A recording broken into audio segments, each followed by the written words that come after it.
Hello gang, thanks for watching.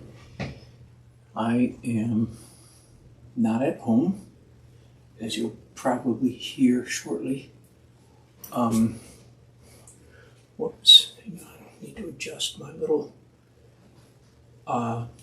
divider, this is called, right? Very traditional, what most people would call a compass, except that in this case, in the case of a divider, it has a sharp needle at each end. There's no pencil or pen.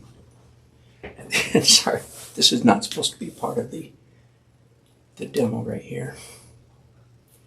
I just discovered that my two needles are not perfectly, they were last night, I promise. They were coming to, they ended at the same point. Anyway, hello, I am in beautiful Wrightsville Beach, North Carolina. I and my family are on a much longed for, there we go, a much anticipated vacation. Nancy and I, here we go. Okay, just, so I don't know if you can see that or not, but yeah. I'm just trying to get those 2 points to come to exactly the same spot. There we go. All right, so this is a divider, and it's basically just a measuring tool. One could do the very same thing with a ruler.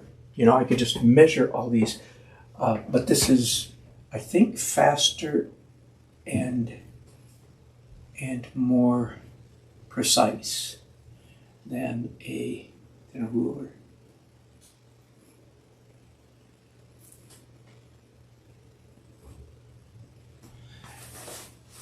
And I did a little bit of this last night without your company, of all the nerve, right? Painted some without you. I started this painting on this past Sunday, and I'm scraping off paint at the moment. Some that I applied yesterday. I started this painting last Sunday, and I have yet to post for you regulars, any of you regulars that may be watching.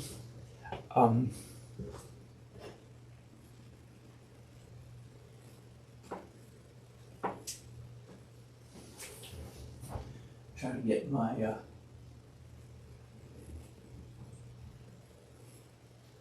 my computer working here.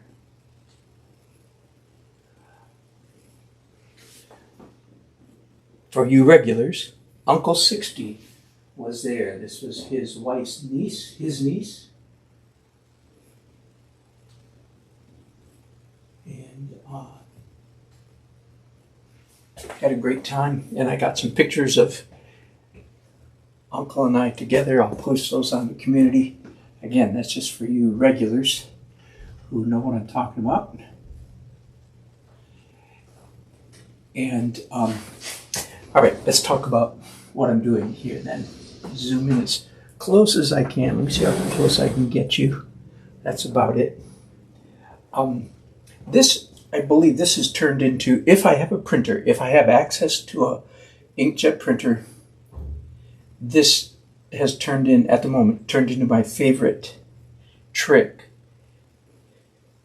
for mechanical trick for measuring portrait. And so you can see it. So I first of all printed off this image matching in Photoshop with the painting, and I put a thin line and crosshairs in Photoshop, and then on the painting I draw with a ruler, I draw the same crosshairs. Then I measure everything from those crosshairs. I hope that makes sense. I hope that makes sense, because that's as good as you're going to get.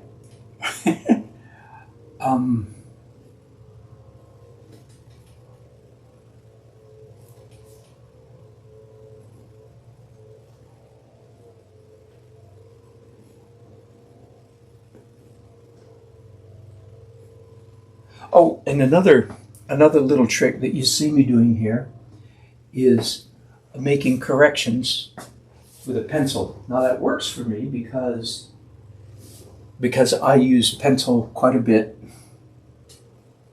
in my painting anyway.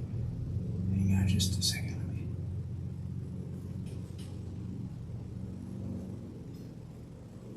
But it works particularly well because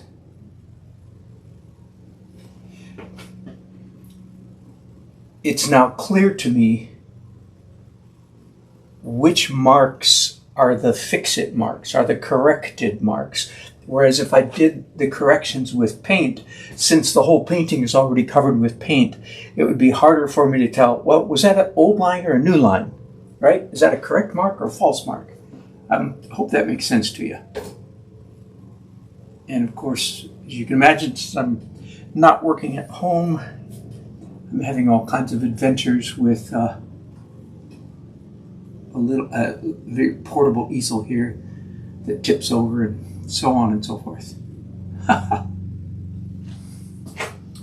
Okay, now let's find the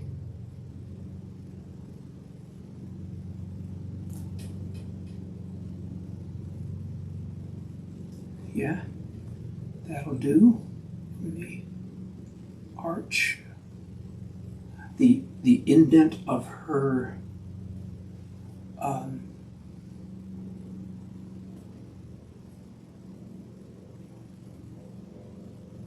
I'm making one definite change to the painting. I can't get my monitor to work over here to work for anything. Darn it. This strand of hair covers up way too much of her face, right through the meat of her cheek there. So I'm moving that in my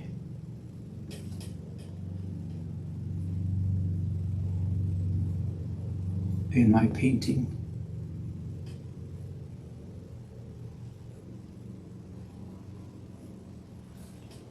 Okay, now I'm going to do a little bit of painting, and I hope I mixed up some paints yesterday. Yeah, it looks like they're still good. Okay, part of the reason, by the way, that it's 4 days after I started the painting, besides the fact that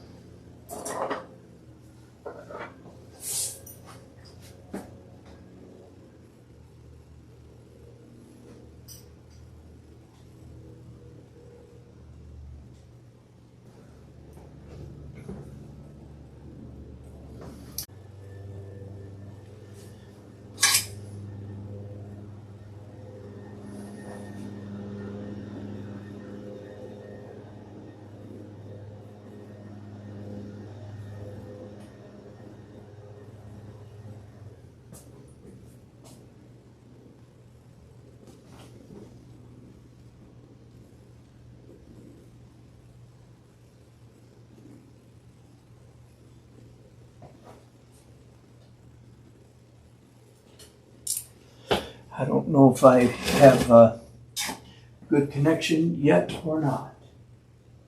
So we will just try to keep going and hope I have some kind of connection. I know it's not great.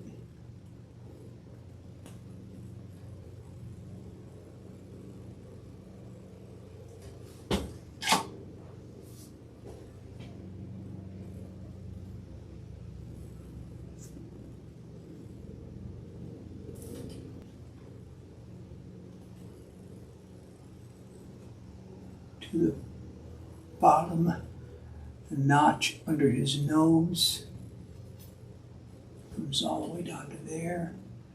Whoa.